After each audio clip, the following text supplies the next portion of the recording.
Chihara. Welcome back to my channel. Sorry that my hair is all wet. I just took a shower. But it looks really nice. It's like all wavy like it always is after the shower. I love my hair after a shower, I do. Yeah, I'm not going to talk about my hair on this channel, so let's move on. Yesterday, I told you guys that I was talking about the books I am currently reading, the series I'm currently reading, and the series and standalone I want to read after the series. And on that, I told you that tomorrow, which is today now, I would do a video on this. Yeah, so I was reading for a little bit. I was reading the second book. I didn't get that far because then I took a shower. I was going to read more this morning, but I didn't want to wake up this morning, so I didn't wake up until like 11:30. And then I read I read like 2 chapters. Well, prologue and a chapter. Which the prologue is actually longer in this book than most books I see, because most books, like, prologue's like a page or 2. This one was like 3 or 4 pages, which was surprising. But, then I took a shower, ate breakfast, and then I had to kind of wait for like 5-10 minutes for me to have the energy to talk about a book I personally did not like, which is this book. I personally did not like it. But I'm doing those insight videos, which is probably my favorite series of videos, where I kind of go in depth in each series, and then after that I do a video about reviewing the series as a whole. But this video will be just about this one.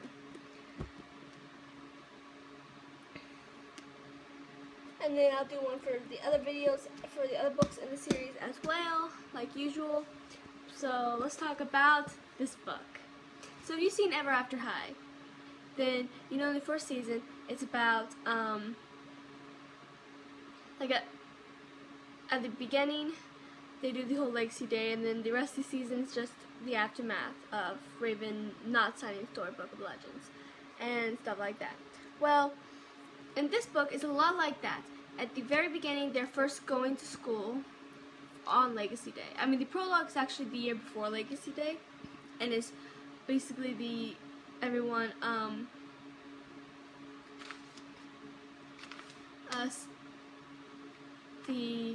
kids that the main characters are watching the students a year ahead of them pledge, and Raven was terrified. And then it goes into chapter 1 where they're all getting ready to go to school. They're packing and stuff. And then, yeah, but the very end of the book is when it shows them do Legacy Day, which is almost the very beginning of the show. It's not like the very, very beginning. There's a few scenes before that, but it's like in the first episode, I think. Like at the end of the first episode, if I remember correctly. Or somewhere like that. And,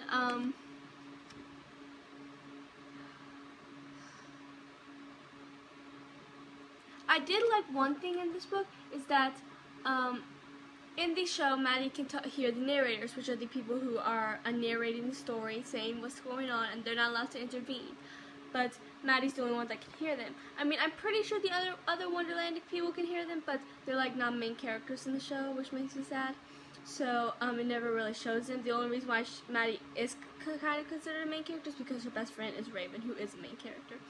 So I'm pretty sure the other Wonderlandians can hear the narrators. I just think they choose to ignore them.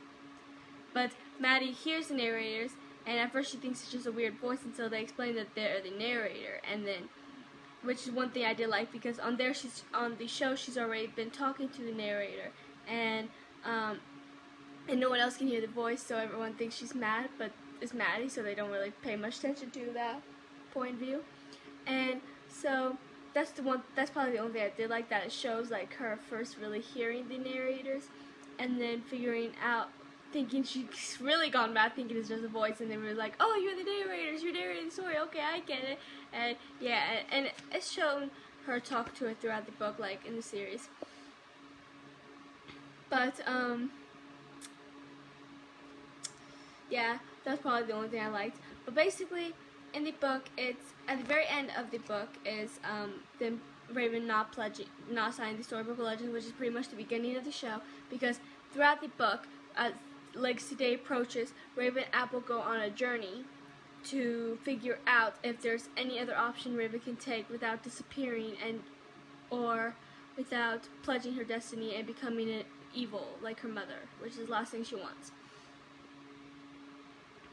I will admit I didn't exactly technically finish the book because I couldn't get myself to read it, which is sad because I wanted to read, but it's like I couldn't because this book was just getting on my nerves.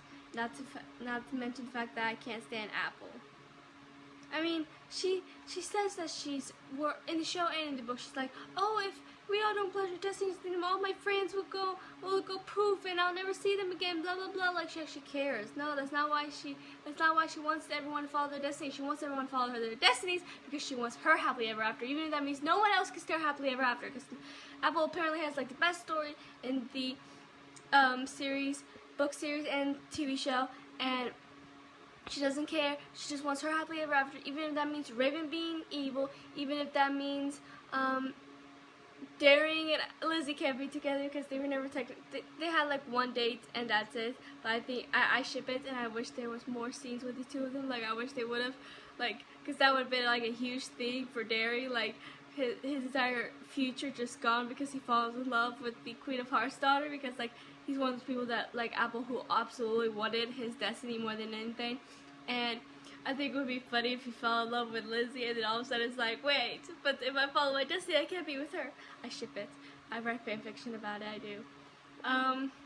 What was I saying? Because that was not the point of this conversation. Apple. I was talking about Apple, wasn't I? But like, they're like Lizzie, she wants to follow her destiny. She wants to be queen, but that's the only part of her destiny I think she actually likes. She never says it for sure, but I don't know, it's a theory. What's my train of thought again? Who else? Briar. She doesn't want to follow her happily. She doesn't want her destiny because she has to sleep for 100 years, and because she's the daughter of Sleeping Beauty, and she doesn't want. And then if she sleeps for 100 years, when she wakes up, all her friends would be like dead, and she doesn't want that. And Apple doesn't even care that she doesn't want that. You know, and Ashlyn, she doesn't want her destiny anymore either because she fell in love with Hunter, and if she follows her destiny, she can't be with Hunter. And same with Hunter, he used to want to be in his destiny until he fell in love with Ashlyn, you know? And if only Raven found out Cerise's secret. Like, actually she does in the TV show. Yeah. Because that's proof that you don't have to follow your destiny exactly. Because Cerise is daughter of Little Red Riding Hood and the Beast, the Big Bad Wolf, but they weren't supposed to get together, so it's a secret. No one knows the two of them are together, and that's why Cerise has to wear her Little Red Riding Hood, because everyone will see her wolf ears. So everyone thinks she's following, so she has to put these wolf parts of her, but everyone thinks she's following the Little Red Riding Hood destiny, and that her sister, who no one knows is her sister, Ramona, is following the Big Bad Wolf story. But that's not the case, because they are sisters, and but no one knows. So since the two of them did get together, that's proof that you don't have to follow your destiny, that you can not follow your destiny and not go poof, that you can rewrite your own destiny, which, yeah, so, like right here, this is one thing that shows why I hate Apple so much. At the end of chapter 16 it says, but Apple refused to be afraid. Well, maybe she was just a little afraid. Still, once this journey was over, she was certain Raven would be convinced, and Apple's happily ever after secured. See, all she cares about is her happily ever after. She doesn't care about Briars, who's supposed to be her best friend. She doesn't care about Raven, who she claims she cares about. She doesn't care about Ashlyn, who's another close friend of hers. She doesn't care that all of them are going to be unhappy. Ashlyn and Hunter are going to be unhappy if they can't be together. Raven's going to be unhappy if she has to be evil. Briar's going to be unhappy if she wakes up with all her friends gone. I know there's more characters. I know there's more that don't want to follow their destiny. Who else? Kitty wants to follow hers. Lizzie wants to follow half of hers. Cedar wants to follow hers. Maddie wants to follow hers.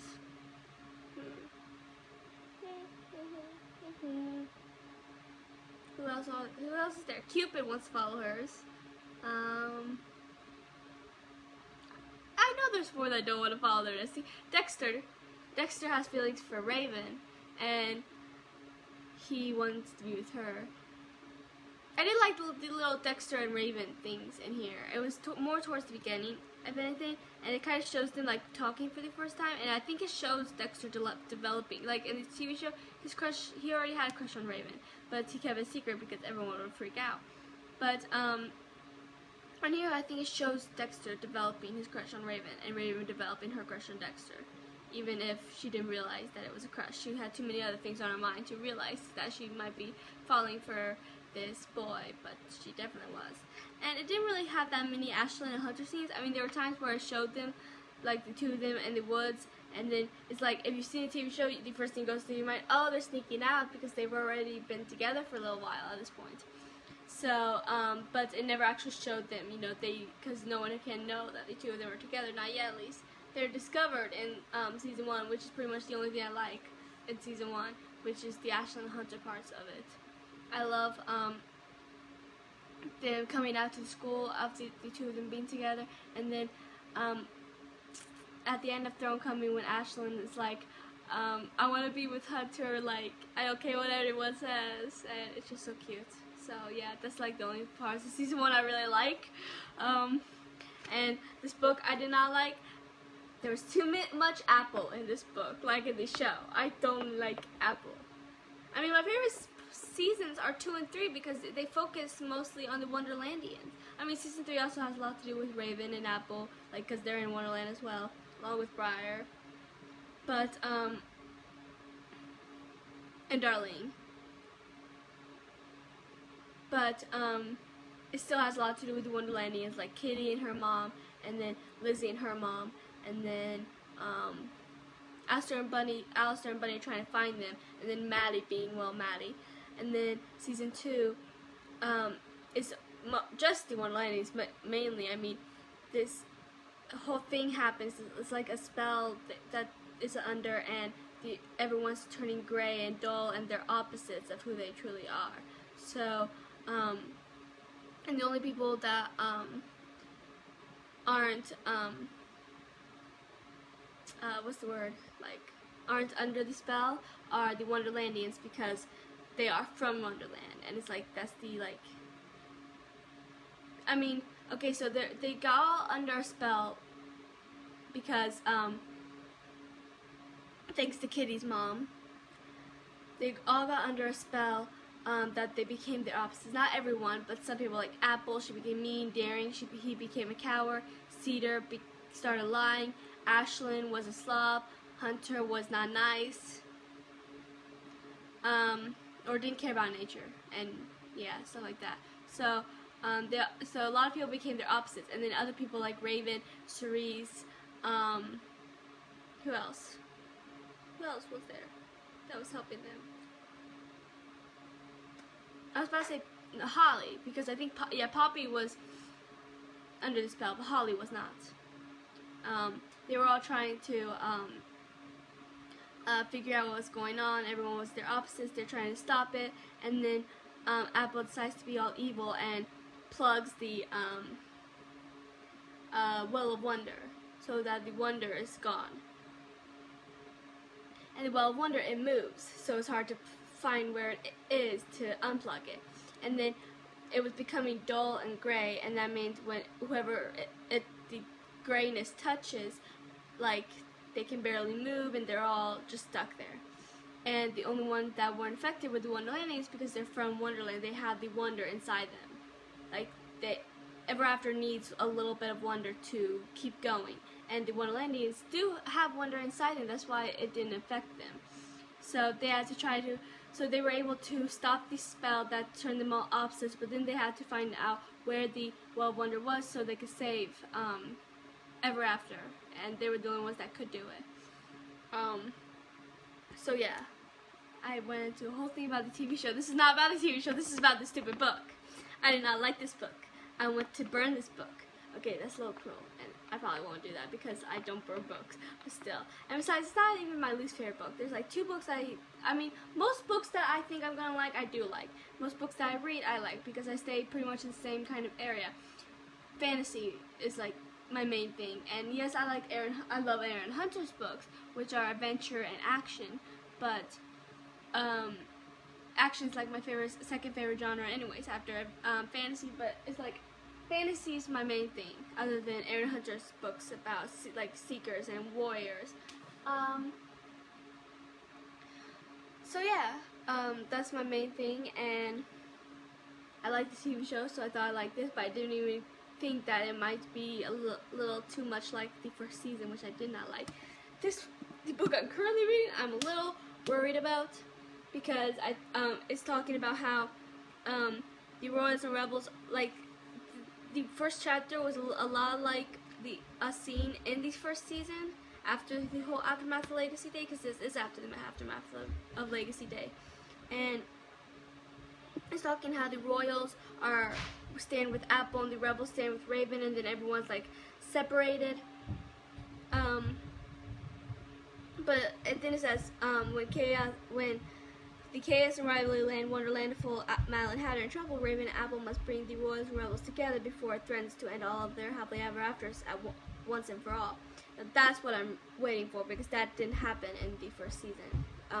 So I'm just hoping I can get to that part, because I think I will like that part. Then Maddie being in trouble, and then them having to save her and all their happily ever afters.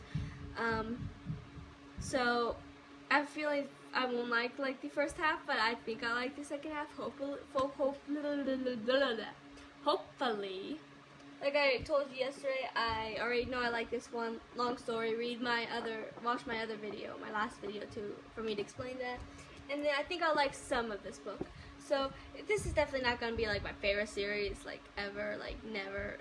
It's definitely not, especially because of this. Maybe a little bit of this. I think I will love this. I know this is gonna be my favorite part of the series. I already know that. And then I think I'll like some of this, like Lizzie's story, Maddie's story, Kitty's story, Ashton Hunter's story. But yeah, this book, I mean, they found out the Tale of Two Sisters, which I'm kind of intrigued to read about it, because it's like the last thing on here. But the Tale of Two Sisters is basically where one sister has to kill the other, but they were really close, so the sister that had to do the killing did not want to, and so she decided to run away before Legacy Day, and so they were trying to find clues and follow the path that she took to see if she was still alive, because if she was, that meant that the story didn't prove that both sisters are alive and well.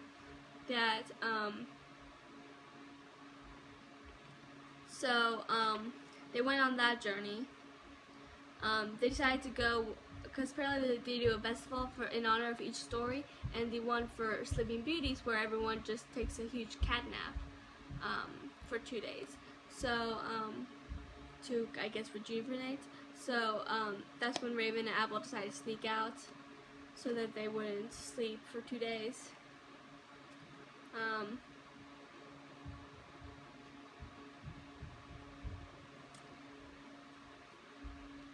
Maddie chats with the narrators again. Like, that part I kind of enjoyed, because I love Maddie.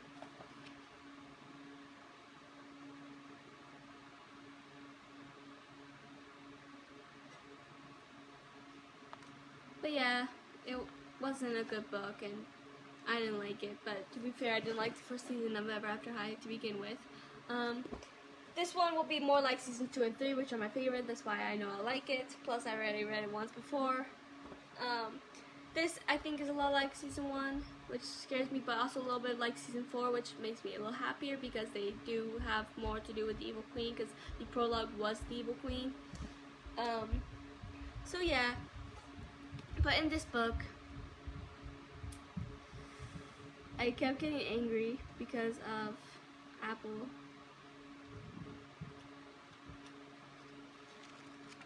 And it was just not. I mean, it ended with Raven doing that thing, and then the epilogue is Milton Grimm, the headmaster, being all angry and upset that she did that because she's gonna ruin all the stories, and he doesn't even know what he's talking about because it's not true, and I don't like him. And yeah, so it was not a good book. I do not recommend it. And honestly, as long as you've seen the first TV show, first season of the TV show, you don't necessarily need to read this to read the rest, which I do recommend, especially this one. This one isn't really necessary either because it's basically a prequel, and it's all of them like what they did in the summer before Legacy Day, which Legacy Day is in the first book, so which is them going to school after summer. So yeah, and then this one, I think it will be good eventually because I'm like really looking forward to the whole everyone having to work together, get past their differences to save Maddie. Which I can still see Maddie like doing that on purpose, like purposely getting captured or whatever the heck happens to her, just to get everyone siding because she's the one that would definitely go to extremes to do something like that. Let's be honest, all the Wonderlandians would. What if this was just I would love that plot twist, literally. If they don't do that, I will be very upset now. But like the Wonderlandians like all work together to do this, like. This is before Alistair and Bunny come, so it'll just be Lizzie, Kitty, and Maddie. But like the two of them like have something happen to Maddie, and then like I really want that to happen. No, I know it won't because like it's not about the Wonderlandians. It has a lot to do with Ashlyn and Cerise. That's why I'm pretty sure it does. That's why they're on the cover. But I think that would be like this amazing plot twist, which I just created on my own. So maybe I'll make a fan fiction about that, because that would be so awesome. Sorry, I like that idea.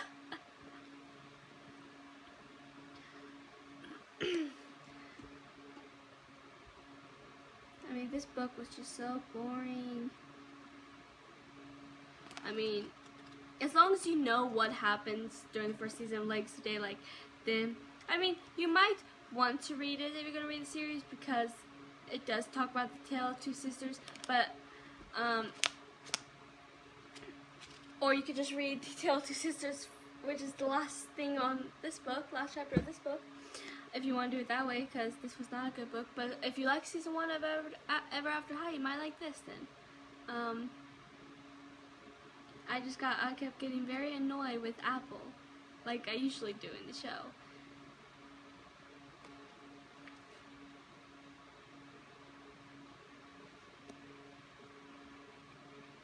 The only thing that kept me going was the scenes with Maddie, because I love Maddie. But yeah, I'm probably going to do an on-haul soon, and spoiler alert, bye-bye. It's gone now. Which is sad. I actually kind of had high hopes for it. I didn't realize it was just like season 1. Which makes me sad. But my hopes aren't as high as for this one or this one. They are for this one. But yeah, I'm going to read them soon. After this video, I'm probably going to read this book. But yeah, so this book was not fun. It took me about a month just to finally be like, okay, I'm not even going to finish it because, boo, I don't like it. Ugh. So, yeah, so that's this book. This wasn't a traditional insight book because I don't think I really got into a lot of the topics. I mean, they found a note from Bella's sister, which is the one that was supposed to kill her other sister, in a tree, but it looks like the other sister never received it. And Raven kept being like, shh, we have to follow this path to find her and this and that because she just doesn't want to be evil. And Apple kept saying, you're not going to find anything because they went poof for not following their story. Blah, blah, blah, blah, blah, blah. I don't like her at all. Sorry. I don't like her.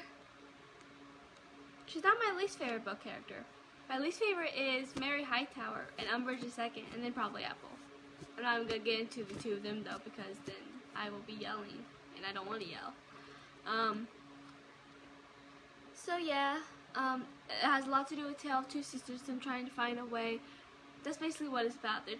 Raven trying to find a way, Apple helping Raven to basically keep an eye on her from doing anything too rash, and Raven's trying to find any other solutions so she wouldn't have to follow her destiny. And I don't think she ended up finding proof, but she still didn't follow her destiny, and she didn't go poof, so that's proof.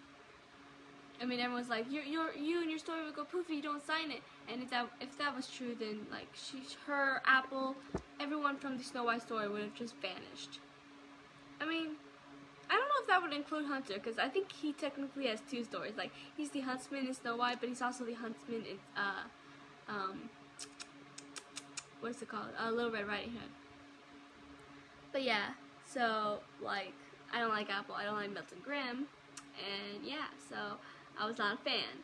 So I don't know if I would recommend that book. If you want to give it a try because you like the first season of Ever After High, or just because you feel like you have to read it to read the rest, then by all means do it. But I do not like it, and I know for a fact I will never read this book again. So yeah. That was all for this video. Thank you for watching. Please like and subscribe and comment your feelings on this book. If you read it, if you like it, what did you think of it? And I will come back to you when I do the rest of the series, and then my Monster High series, which I talked about yesterday, and then the Legend of Shadow High, which is a Monster High Ever After High crossover, which I talked about yesterday. I still haven't decided if I'm going to do that one before the Monster High series or after, but I'll figure it out after I finish the series. So, thank you for watching, and have a nice day. I will see you later.